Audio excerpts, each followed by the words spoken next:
Salut tout le monde. Permettez-moi de commencer cette émission par cette petite devinette. J'entre tous les soirs à partir de 24 heures. Je ressors tous les matins à partir de 5 heures ou 4 heures. Et comme si cela ne suffisait pas, j'ai condamné la porte comme si je n'y étais. J'étais jamais à la maison. Qui suis-je? Qui suis-je? Nadonette, comment tu as? I'm good. I'm good, Ben. I'm good. You know, this is it gets me, like, it brings a lot of memories to my head, you know. Yeah, my uncle used to run away from you know that? Ouais, je te permets de terminer ta petite anecdote. Like, he used to run away every morning. In fact, there are times that we don't know if he's even there the whole of the year because he runs away from his landlord. I'm telling you. No, but the landlady was too much. Alors, c'est la bailleuresse qui était too much, comme tu dis. Mais ici, il faut le savoir, n'est-ce pas, que les relations entre bailleurs et locataires sont parfois, et je pense même dans la majorité des cas, très très tendues. On le vit au quotidien et il faut bien se demander pourquoi. Pourquoi? Parce que généralement, c'est des questions d'argent. L'un désire être payé à temps, l'autre est tout simplement celui-là qui voudrait rester dans sa position à la maison, s'y conforter ou alors jouer l'orgueil. Mesdames et messieurs, bienvenue une fois de plus sur Ndadiam. Yes. À part cette petite histoire avec ton oncle. You know, there is this thing that they say, money is the root of all evil. So that's why money is the main issue between. In fact, money can separate and it can build up something. Voilà. It separates family members and build up family members. How much of a landlord and a tenant? You understand? Voilà. Alors, il faut se poser un certain nombre de questions et certainement beaucoup d'interrogations, n'est-ce pas, dans la tête des téléspectateurs là-bas.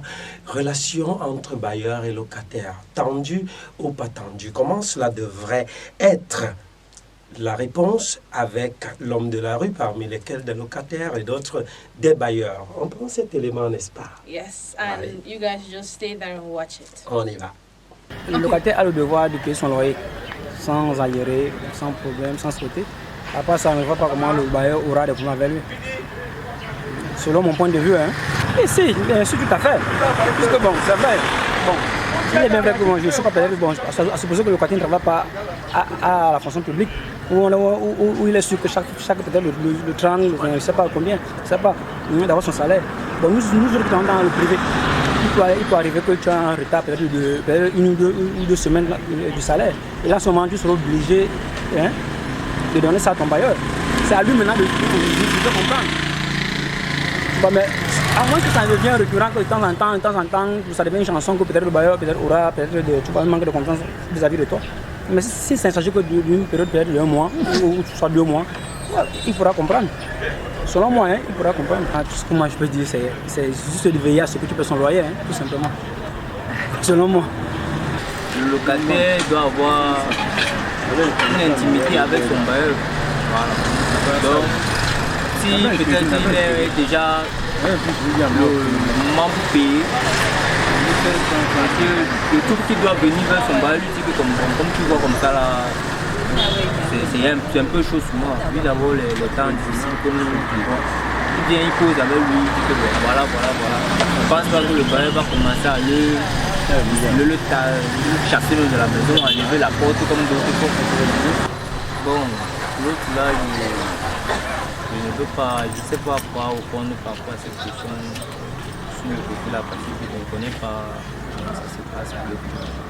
Au départ, ils ne connaissent pas comment ils ont commencé l'arrangement. Donc, par rapport aux taxes,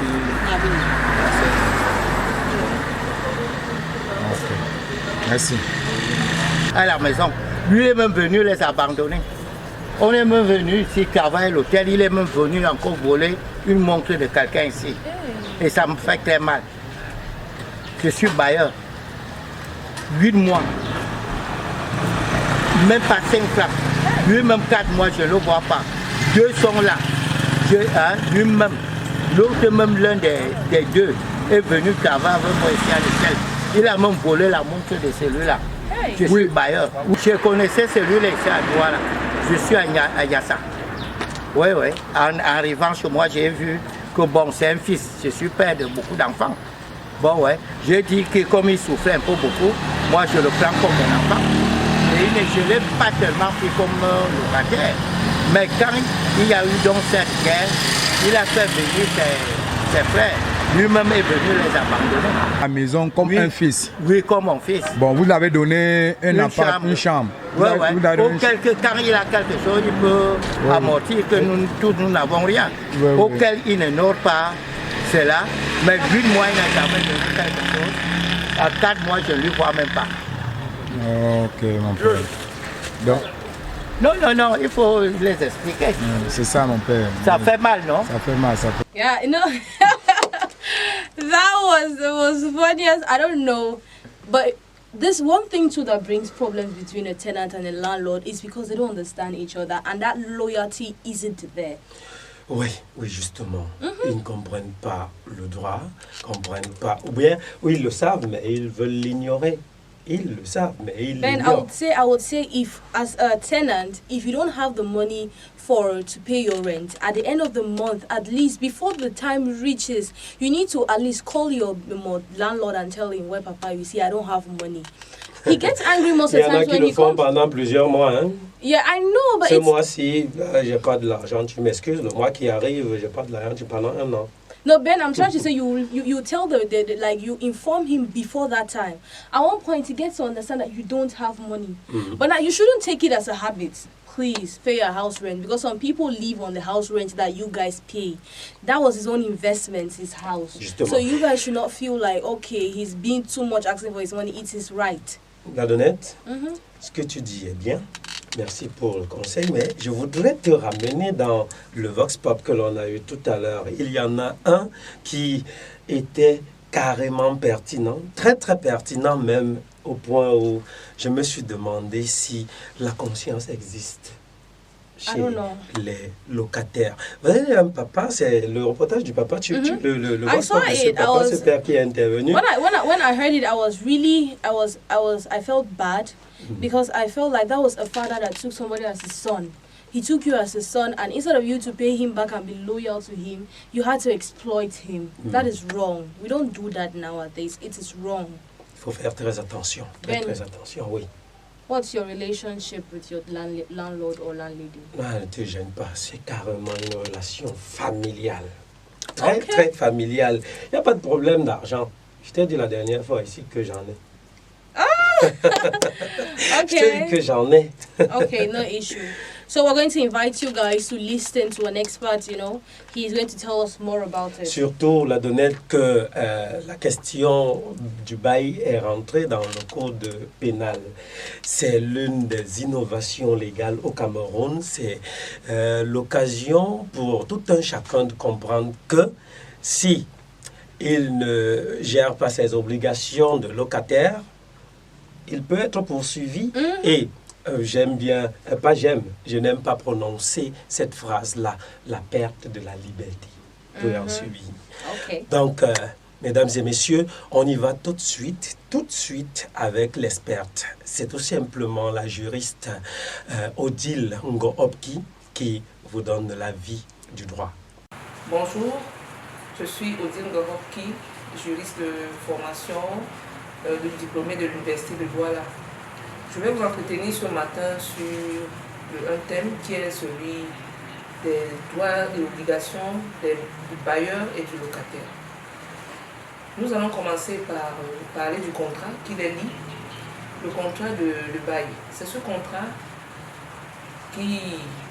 dans lequel le bailleur, qui est le propriétaire de l'objet alloué, qui peut être mobilier ou immobilier, s'oblige à mettre à la jouissance de l'autre, qui est le locataire, ce bien-là, moyennant une rémunération qu'on appelle le loyer. Il faut comprendre que cette relation est basée sur un contrat, celui dont je viens de définir, qui donne des avantages et aussi des obligations à chacune des parties. Nous allons commencer par les obligations des uns et des autres. Le bailleur, qui est celui qui met en jouissance son objet, qui peut être mobilier comme immobilier, comme je le disais précédemment, a le devoir de donner au locataire ce bien-là dans de bonnes conditions. Lorsqu'il s'agit par exemple d'un bail d'habitation, il doit remettre les clés au locataire, lui garantir une certaine sécurité. Ça veut dire que la maison doit être en bon état. Il ne faut pas qu'il y ait des risques d'éboulement, des risques des risques en fait. Il doit s'assurer de la sécurité du locataire, comme je le disais tantôt. Il doit lui garantir une vie paisible, ça veut dire une jouissance paisible dans cette maison. Ça veut dire aussi que le locataire a droit à une vie privée. Le bailleur n'a donc pas le droit d'y accéder comme il veut, sous peine d'être condamné à un trouble de jouissance. Le bailleur aussi doit s'assurer que le locataire n'a pas de problème dans cette habitation avec les tiers ou les autres locataires s'il s'agit d'une concession. Maintenant, le locataire, quelles sont ses obligations? Le locataire doit gérer cette maison comme si c'était la sienne. Ça veut dire un bon père de famille. Il ne pourra donc pas détruire, il ne pourra donc pas l'utiliser comme si elle lui appartenait pas, certes, mais il devra l'entretenir, entretenir des espaces tels que des jardins, des couloirs et autres qui sont des parties de cette maison. Maintenant, c'est quoi les droits des uns et des autres? Le bailleur, par exemple, il a droit à la rémunération, que j'appelais tout à l'heure le loyer. Il doit être payé selon les termes du contrat. S'il est dit qu'il doit recevoir ses loyers pour les 5 du mois, par exemple, il faut que le locataire s'assure que le bailleur a reçu cette rémunération. Ça, c'est son droit principal. Il a aussi le droit, parce que ça peut arriver, de résilier le bail pour des raisons qui doivent être pertinentes. Il peut choisir peut-être de récupérer cette maison-là pour l'habiter personnellement. Il peut choisir de modifier cette maison, ça veut dire faire des travaux. Il peut le faire et demander au locataire à ce moment-là de libérer les lieux pour lui permettre de faire les travaux normalement. Ça, c'est aussi son droit.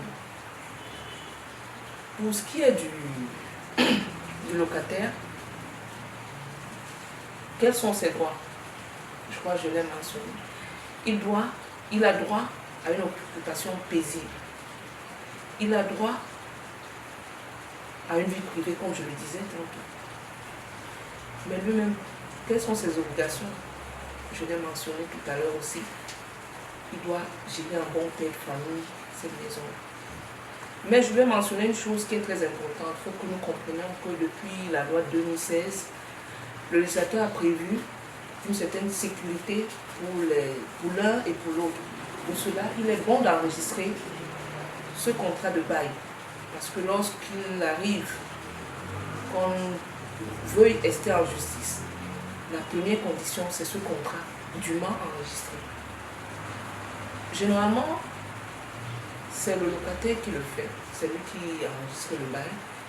Mais de plus en plus, ils ne le comprennent pas. Donc, les deux parties peuvent s'entendre et le faire. Ou alors, celui qui juge qu'il a intérêt peut le faire, le bailleur par exemple, pour sécuriser ce bail-là. Je lui conseillerais de l'enregistrer au cas où le locataire refuse de le faire. Donc, pour ce qui est des droits et des obligations des locataires et du bailleur, voilà ce que je peux vous dire en substance. Et je conseillerais aux locataires, parce que de plus en plus véreux, surtout dans notre ville, celle de Douala que nous occupons, que moi j'occupe, d'être comme tout bon citoyen, remplir ses droits et ses obligations. Aux bailleurs aussi, parce que certains ont tendance à croire qu'ils restent propriétaires, mais seulement ils oublient qu'ils ont légué d'une certaine façon la propriété à celui qui paye ce loyer. Donc des bailleurs, évitez d'utiliser la force lorsqu'il y a un souci. Il est bon pour vous d'aller en justice lorsque ça ne va pas. Ne mettez pas les cadenas, ne rompez pas l'usage d'eau et d'électricité sans toutefois vous garantir, sans être, comment je dirais, sans vous prémunir de certaines garanties qui peuvent être des constats d'huissier et autres au cas où il y a un souci avec le locataire. Donc, que chacun, en ce qui le concerne, respecte les clauses de début qui sont mentionnées dans le contrat de bail. Je vous remercie. Si c'est seulement maintenant que vous nous prenez, mesdames et messieurs, sur une Diam, sachez que vous êtes en train de prendre en cours, n'est-ce pas, cette émission qui traite, n'est-ce pas, de la relation entre le bailleur et le locataire. Bienvenue une fois de plus sur ce plateau avec un élément que nous avons eu tout à l'heure, un élément de l'expert, n'est-ce pas, la Donnette? Yes. That was our expert, and he was telling us a lot about the rights of a tenant. As a tenant, you have your right. As a landlord, you have your rights as well. So you shouldn't let anybody trample on your rights, and you shouldn't trample on anybody's rights. Don't exploit people anyhow. Effectivement, il ne faudrait pas le faire. Vous entrez dans la maison de quelqu'un, rassurez-vous bien sûr que vous teniez sa maison en bon père de famille. Cela veut dire que vous ne deviez pas détériorer le bien qui est pour quelqu'un d'autre. Vous y êtes comme locataire, bien sûr, et vous le bailleur. And at the end of the day, we are one family. We're one family. It doesn't matter where you're from.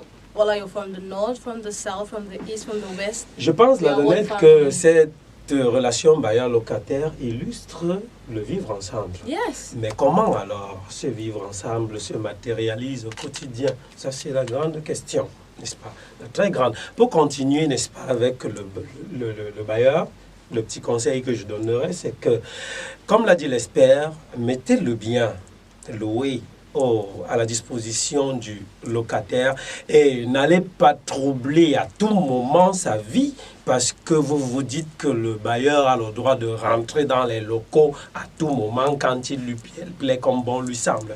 Non, c'est pas cela. Surtout, en tout cas, l'expert nous a tout dit. And do not forget, it's Ndadiam on Mirror TV Cameroon in one word, on Facebook, on YouTube. Keep liking, keep subscribing, keep sharing. We love you. Allez, on est parti.